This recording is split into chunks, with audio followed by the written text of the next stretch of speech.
All right, so number one is like the last question on the test. And believe it or not everybody got it right. You know, not everybody got it right, which had to use a couple boxes of Kleenexes to and some Gatorade afterwards to dry my tears and rehydrate myself. So hopefully on the next two tests, because this will be on the next two tests, everyone will get it right. So some people are still having a little bit of a challenge setting it up. So remember, again, I'm going to go through and replace X with parentheses, right? That's all it is. It's just a placeholder for something. So now whatever goes in this side is what goes here and here. So you focus on the first term in the numerator, which is f of x plus p, okay? So I'm going to put something squared minus 7 times something plus 4. And what am I going to plug in? Well, I'm looking right there. It says x plus p. So x plus p, x plus p. Boom. I'll even highlight that to show that that's the same as up there. So there's that. Minus, now if I just put f of x, I can put parentheses again and drop it an x. But if I just put f of x, because it is just x squared minus 7x plus 4, is that the correct way to write it? No, and believe it or not, some people were still doing that. So every time I saw that, and I'm like, oh, there's no parentheses. I guess this person distributed the negative as they wrote it down. I looked and I was like, no, they just forgot the parentheses. Oh, more Kleenex, more tissues, more dehydration. Yeah. Now, you don't need parentheses around the first one because there's nothing to distribute, but it's more, you're more than welcome to have them. All over P. Most people kept it over P, but I did have to take off on a couple of students' tests for not having over H the whole time. All right, now we have to expand it. If you don't know how to do the square multiply double square for x plus p quantity squared, that's fine. Again, I'm not requiring you to know that. Go off to the side, FOIL it out, collect like terms, and bring it back in. But I hope that you would want to try to free up your mental processor for bigger and better things. Like squaring a binomial should not be something that you're really spending that much time on, because square, multiply, double, square. And we know why we're multiplying and doubling it, hopefully. It's not just a given, right? When you FOIL it out, the inner and the outer are going to be both xp. What's xp? Xp plus xp? It's twice xp. It'll always happen. Plus p squared. Square multiply double square. Then I distribute negative 7x minus 7p plus 4. So there's that one expanded. Now minus x squared plus 7x minus 4. I wrote those signs a little bit bigger just to show you that they did change. Okay. Now it's just a matter of checking, not expecting or expecting, but not just forcing it. Everything without a p should cancel. X squared minus x squared, negative 7x plus 7x, 4 minus 4. Now from here, even though I mentioned it in class and I didn't take off, some people went straight from here to the answer, and it's a very sloppy way to do it. So on the next two tests, if you don't show the next line that I'm about to write, you're going to lose a point. I didn't take off this time if you got it right. P times 2x plus p minus 7 all over p. Show me the factoring out step. And now the p's divide out, and you're left with 2x plus p minus 7. Okay. Now, 2 people or 3 people did this. They knew they were going to factor out a p, but they left the inside as 2xp plus p squared minus 7p. That's not correct anymore, right? Because now you have an extra p factor in the top.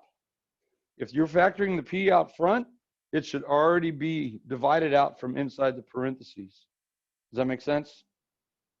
Like they just wrote down what was on the line above and they put a p out front. So you got to remember, it's got to be equivalent to the line above and below. All right, so there's that one.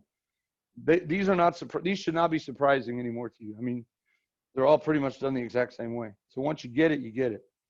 All right, number 2, very similar here, except I made the function slightly more interesting. Now it's 3x squared. So h of whatever equals 3 whatever squared plus 2 whatever minus 5. Once again, I got to set up the first term in the numerator. So it says to plug in a what to the parenthesis? An x plus z. So whatever goes there, goes there. So this is going to be a 3 times x plus z squared plus 2 times x plus z minus 5. There's the first term in the numerator. highlighted to show the association. Minus, and again, I'm just going to keep parentheses there, but you could distribute 3x squared plus 2x minus 5. If you want to write down minus 3x squared minus 2x plus 5 and not have parentheses at that step, that's fine. We're going to have to use a whole nother line anyway to expand the first one. You might as well put parentheses and use the next line. But if you don't, that's fine, as long as it's correct. All right, now we're going to square multiply double square again, but I don't want to use a whole nother line of writing. So I'm going to do that and distribute the 3. So square the first, you get x squared. Times 3 is 3x squared. Multiply and double. Multiplied is xz, doubled is 2xz. Times the 3 out front, that's 6xz. And then plus z squared. Now distribute the 3, you get 3z squared. And again, if you can't do that in your head, practice, try to do that in your head, but go off to the side, FOIL it, collect like terms, and then still off to the side, distribute the 3, and bring it back in right here. It saves you from having to write everything else. Plus 2x plus 2z minus 5 minus 3x squared minus 2x plus 5 all over z. And again, your checkpoint, everything without a z should cancel. 3x squareds are gone, plus 5 minus 2x plus 2x. So I'm going to factor out a z from what's left, and I'm left with just 6x plus 3z plus 2 all over z. And now the z's divide out, and you're left with 6x plus 3z plus 2. There you go. I can't make it any harder, for sure. I can't make it any harder. It only gets easier as you work more and more of these. So remember when you're canceling out too on the test, I think only like 2 people, like they circled over it really, really dark, and then I can't see what's underneath there. So if you're, we don't have a highlighter on the test, but a line like that would be enough. I can see that there was a 2x underneath it. Okay, any questions on my favorite problem? It'll be on the next 2 tests. All right. So now simplifying by rationalizing. So I've got 2 terms in the top. So to do that, I need to get the radical in the bottom by multiplying by the what you get? Conjugate. So now it's minus over minus. Right? When you foil, when you actually do the math, you can catch a careless mistake. X times x is x squared in the top. Inside is positive root 10x. Outside is negative root 10x. Those cancel. And then what's the last term? Positive times negative is negative. Square root of 10 times square root of 10 is 10. So I get x squared minus 10. Remember we had this conversation. In the bottom, do I want to expand everything out and FOIL the bottom? No, because if I can simplify, I can only divide out common factors. So if I bring the x minus root 10 here, and let me just show this. Is that correct? If I put x minus root 10 in parentheses and I bring down the other factor from above, is that correct? No, because now if I read that, it's just the single term 2x cubed, and then it only looks like it's minus 20 times that. This whole thing would need to be in parentheses. Okay, but hey, can I factor anything out of that first factor? Yeah, I could factor out 2x, and I could have done this going from this line to the next, but I wanted to make that point. That leaves me an x squared minus 10 times x minus root 10. Now, x squared minus 10 is a difference of squares. It's not a difference of perfect squares, but it is a difference of squares. Does anything divide out now? Yes. Now, in the top, as it stands, x squared minus 10 does not need parentheses. It doesn't. But if you're going to divide it out with the x squared minus 10 factor below, you want to put it in parentheses just so when you draw the line, we know you're taking all of it, right? And now that leaves us a 1 in the top, all over 2x times x minus root 10. And I'm just going to leave it like that. You could distribute if you want, but nothing else divides out. Okay, so that's it. You always want to expand the conjugates because by design, that's going to help us get rid of the radical. But on the other side of the fraction, leave it factored. In fact, if it's not completely factored, do so. All right, moving right along, number 4. I have a quadratic and a linear. I want to find g of 2. Okay, so I didn't take off for lack of notation on this test for this type of stuff, but g of 2 is different than g of x. G of x is the function up here with x. G of 2 is the number. So if you're going to work straight down, you don't need equal signs. I would recommend you rewrite it. Here's what I would recommend you do. I would put g of 2 equals, and now you plug in a 2. That's 2 times 2 squared minus 8 times 2 plus 7. And now since I put the equal sign and it's attached to g of 2, now I'm going to work straight down and keep the equal signs lined up. 2 squared is 4 times 2 is 8 minus 16 plus 7. 8 minus 16 is negative 8. Negative 8 plus 7 is negative 1. That's the way you want to do it in the future. Or just work straight down from g of 2. Okay. Here's what you don't want to do. And this is what I didn't take off. Some people had this as g of x. That's not g of x. G of x is the graph of the function that takes on all the different y values at different x values. So again, say what you mean and mean what you say. We haven't really emphasized that, but the use of equality is super important. If you ever equate two things, you better make darn sure they're equal to each other. And you can equate them by the equal sign or with an expression working straight down. All right, now g of k of x. So instead of plugging in a 2, we're going to plug in a k of x. So here we go. G of k of x is going to equal. Now this one's going to be a little bit trickier. So I'm going to do my little trick here of saying g of input is 2 input squared minus 8 input plus 7. Okay, so let me write that first. 2 input squared minus 8 input plus 7. And now what am I going to plug in? I'm going to plug in k of x.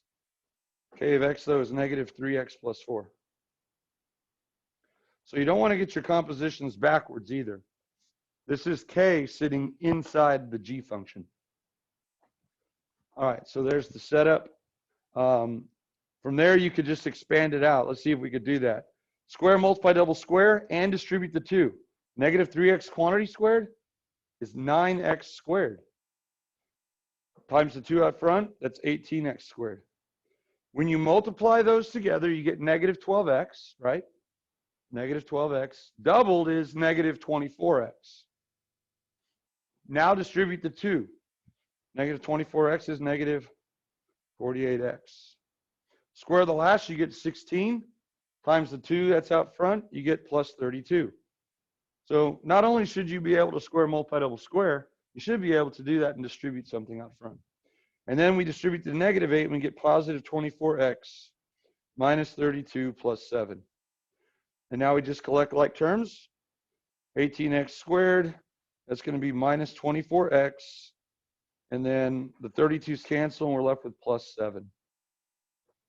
So again, notice how I did that. Because I have the equal sign there, I work straight down, but now I have the equal sign lined up. All right, the last one we'll get to today is Cog of X, right? This is, though, the same thing as K of G of X. So for this one, instead of putting the equal sign and working down, I'm just going to work straight down without the equal sign. So now K of X is my outside function. It's negative 3 input plus 4. Negative 3 input plus 4. That's K of X. And what are we plugging in? We're plugging in G. Good morning, teachers. Please pardon this interruption. But if you will please check your email. And now I distribute. Teachers, please check your email. There should be an email from Ms. Bickering. Thank you. We distribute, then we combine like terms. Plus 24x. And then we get minus 17. Yeah. All right. So tomorrow we'll go over the test and I'll work these last two. Okay.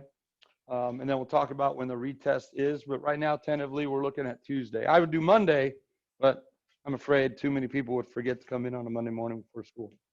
All right. So tentatively set your schedule for Tuesday morning.